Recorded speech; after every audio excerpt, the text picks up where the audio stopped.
Gansett doing well in the International. Right now, they're happily seated in the top 4, and that means they'll be starting in the upper bracket of the main event. So VP did spot the observer ward place for eHome here. They got their ward down just a bit sooner, so they saw the ward go down there. They don't have any sentries to start off, so they won't be able to kill it, but at least they know where the vision is, and that's actually a lot of the battle for it. Look, yeah, I thought that was the players for some reason. That's a lot of the battle for the supports. That way they know that whether or not they need to use the smoke to gank mid. Like during daytime, they'll have to use the smoke because vision range is still so high, but during nighttime, they can skip the smoke and just go for the regular gank. All right, so let's see how these lanes settle down here. Looks like a 2-2-1 coming out of eHome. DDC will be mid on the Winter Wyvern for now, using that Arctic Burn to harass back G out of the gate. Lanham taking some damage here. He actually might go down, but he gets the mana burn on Illidan. Illidan actually taking some right click. Yeah, wow, a lot of aggression early on here. So mid lane turning into a dual lane as well as Lil's already rotated up in this off lane. Rubik as well as Phoenix. I thought that was the Shadow Shaman for a second there. I don't know why that Rubik skin threw me off. Interesting lane setups here from both sides. So it's a safe lane Razor versus the off lane Earthshaker. It's pretty consistent that people abuse VP in this way, where they do pick the Earthshaker. They anticipate it being off lane, especially when they see the hero pick, and they just put pretty much any typical 1v1 hero against it, and it becomes really tough for DK Phobos here. Like, he can still last hit well with Enchant Totem. That's pretty cool. It's like a free last hit every 5 seconds. But other than that, his ability to harass his opponent is not there. So usually he gets worked out in that way. CTY caught by an LSA in the mid lane. Rocket Barrage does some decent damage, though only level 1. Not enough for a kill on CTY. Will force him to eat that salve. He's already chewed through one of his shared tangos. Not that close to the bottle, so this is turning into kind of a rocky lane experience for him as Lil is still just lingering around here and constantly harassing him. Yeah, just completely zoned out of experience range, so less creeps for him. Sitting at, not even 3 yet. Lanham also shifting. They also de-warded that observer ward, so even less vision now for CTY makes things even scarier because he doesn't always have the vision to see the supports approaching. Yeah, absolutely. And once DK Phobos gets some more experience, it's always scary when an Earthshaker can sit in fog, hit you with a fissure, and then that can set up for G to maybe connect with some cooldowns, get the rocket barrage going, even queue up a homing missile, and that can force Storm to use his ultimate in a slightly different manner and make sure he's always got some available to get rid of that homing missile. In the safe lane here, Illidan's up to 8 last hits. A little bit of harass on FNG. He's actually in trouble here. He uses a Shackle on DDC, and RGK with the dive is able to get in position for that. One of the most dangerous things about Phoenix is that at any point he can position himself in his advantage. He does lose 25 or 15% of his HP by doing this dive, but in a situation like that where DDC alone puts him out of position, man, that's a super kill. Yeah. So now Lanham rotating towards the mid lane with Lil nearby. They're just kind of duking it out in the jungle, not even leeching XP from mid, both at a very comparable amount of experience right now. G actually going for a homing missile-based build here, Purge. He's doing a 1-2-1. This is much different, though, following suit with the mid gyrocopter, which we have not seen a lot. I kind of like this, because if Storm Spirit's not level 6, you're going to be able to super harass him, because at the moment it's a 250 damage nuke at maximum damage, the minimum. And I don't think it takes very long for the damage to hit full there. So he's just going to continuously spam these missiles on him. He's going to Bottle Crow to do this, I believe, and that's just going to keep CTY fairly low.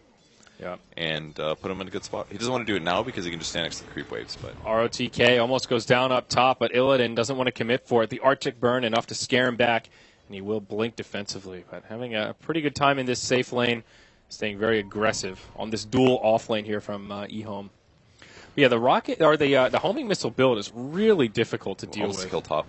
DDC might go down. Oh yeah, here we go. Shackle, it's and that should be a kill. Illidan. He's not. Does he commit for it? Big save. The Fire Spirits. FNG committing. Will he get the attack off? He doesn't. Oh no. My gosh, that was so close. I knew that as soon as the Fire Spirits hit Anti-Mage, he wasn't going to get an extra attack in, and he even had Cold Embrace there. Well, that was from the last kill. I think he leveled up, but.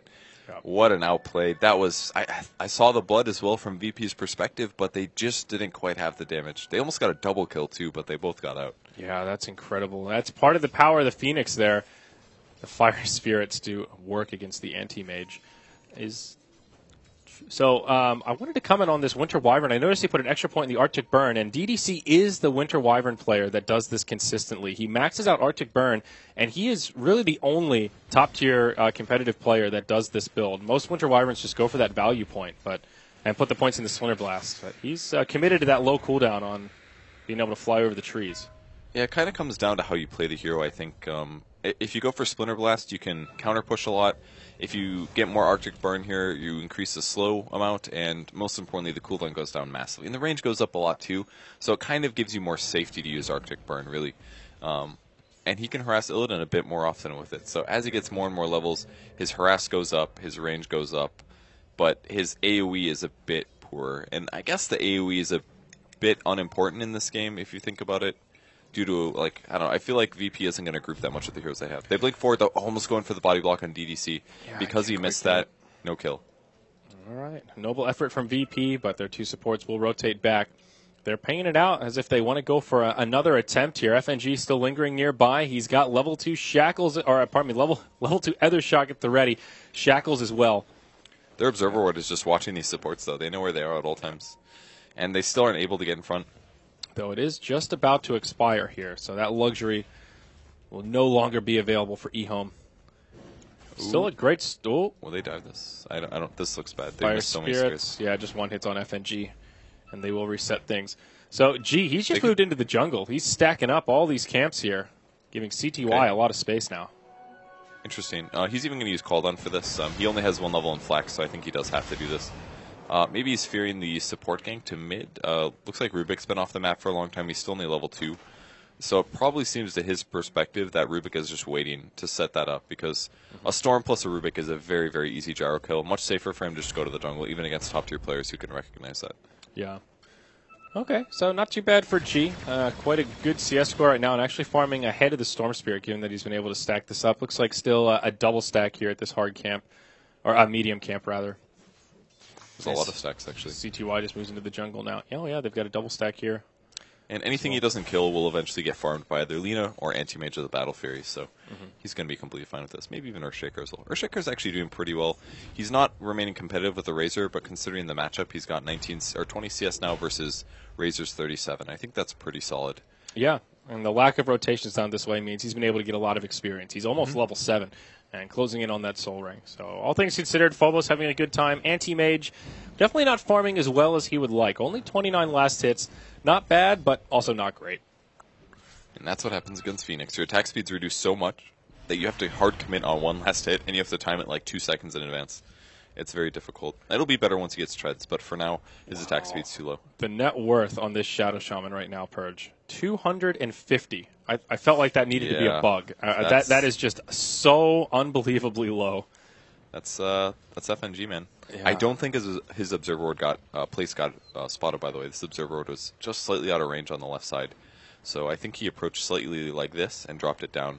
Yep. So I think he's going to get away with that. Usually those get punished because someone's already got the ward up, but they went for the safe ward on the left side. This may be obvious to you guys at lower skill levels, but almost nobody places this one at high levels because it doesn't give you the appropriate vision. They're going to find CTY. Is this going to matter? Called on. Ooh, Light Strike Ray almost landing. Oh, he's the cooldown actually did clip him, but they won't be able to follow up. Kind of a close call. You see him drawing on the mini-map there. Enemies inbound. G's also given up on his max homing missile build, and I think it's good that he stopped on that, because at this point, Storm Spirit can easily dodge that. It's not going to get him any more value in the mid lane, and in fact, I don't really think it did that much anyways. It did do some damage to CTY and zone him a bit, but it would have been better to go with that build and then try to combo it with either the Lina or the Shadow Shaman to hit him with that first stun and then go for kills that way. It's so hard. It takes so long for it to come off the ground and eventually hit. They would need 2 extra stuns, I feel, for it to do the 3rd stun. So, and I don't think Storm is going to fall for it if he ends up casting it first, let the missile hit him, and then have a support be around. Yeah. It's just, in most cases, it's just safer to take the damage if you don't know where the supports is. So I'm not too surprised. I mean, this might be a big issue later in the game, but they have like the perfect heroes for it. They have DDC, a Winter Wyvern that gets a lot of levels of Arctic Burn, so his range is going to be really high. He can deal with the missile. Storm is a ranged attack. Razor is a ranged attack. Rubik is a ranged attack. And they have a Phoenix. It's 5 ranged heroes. So these skill points, while it does give him some lane advantage, he could have more flak cannons. He could have more rocket barrage. He could have more stat levels. Any of that is probably better scaling into the mid game than what he's got. On the bright side, the cooldown is lower, but his mana pool is not what it used to be, and I don't know if he can afford that extra spam. Yeah, that's a fair point. Another one of these carries that does have some mana issues. eHome are off to a pretty good start this game, though, holding on to a 2,000 net worth lead, even though VP have doing a good job stacking their jungle. eHome have been doing the same. Lots of stacks here that CTY has been able to clear out. Lanham now halfway through level 4, and this Razor, he's almost level 9. He'll go for the mech. Already has the headdress. I almost wish he got a Midas here. Because his lane has been so passive. I mean, obviously he did have some slight contests from the Earthshaker, so getting the Midas would have given Earthshaker potential to go for the kill there. But still, it feels like it would have been a good opportunity. But at the same time, he's against an anti-mage. Does he really want to go late against an anti-mage? He probably doesn't, especially as a Razor. He's better off just going for the early game build, taking towers, and trying to get gold advantage that way, pressuring him. Yep. AM picks up his power treads now. Ring of Health, just beginning that slow quest towards his Battle Fury. ROTK also level 6 on the Phoenix, so Supernova's here. Rather underwhelming at level 1, but still some potential to secure kills if VP get aggressive. Now a smoke from Virtus Pro. Phobos, G, and FNG rotating into the jungle. Looks like they're hoping for the storm. Oh, did they go for the distracts courier? them. Oh, they got way too distracted from that. Oh, no. That's unfortunate. Breaks the smoke, and Storm just heads back to safety. Yang also just TPs out. That's just a really good place for Storm or any other farmer to be during that time period because there's just a little sliver of vision there. And any time that he casted Remnant, he would have been able to see outside of it. So, Plus the courier was there, also giving him vision. He also had an observer ward kind of close by. So they didn't get the kill, but they also did put an observer ward down from safety. So that is pretty good for them. They accomplished 2 things with that smoke instead of just 1. And though they didn't get the kill, they still get the ward down. So it's not the worst. Now eHome, they try smoke at their own. 3 rotating up top on the backside of ROTK. Lanham, smoke will get broken. They go straight in. Telekinesis, Winter's Curse as well. Anti-Mage in a lot of trouble. They can't quite finish him off, but the Arctic Burn will do it. Or maybe it was just the DOT from ROTK. ROTK in some trouble, but he will live through the call down. DDC probably going to go down next. Here's a beautiful cold embrace, but not quite enough to finish him off. The Echo Slam will do it. Supernova stuns on 2, sets up for CTY, who's now rotated up. They'll finish off the Gyrocopter. Lena caught by some... Nope, not the Fiery Soul, just the Sun Ray. They're still going to get her, though.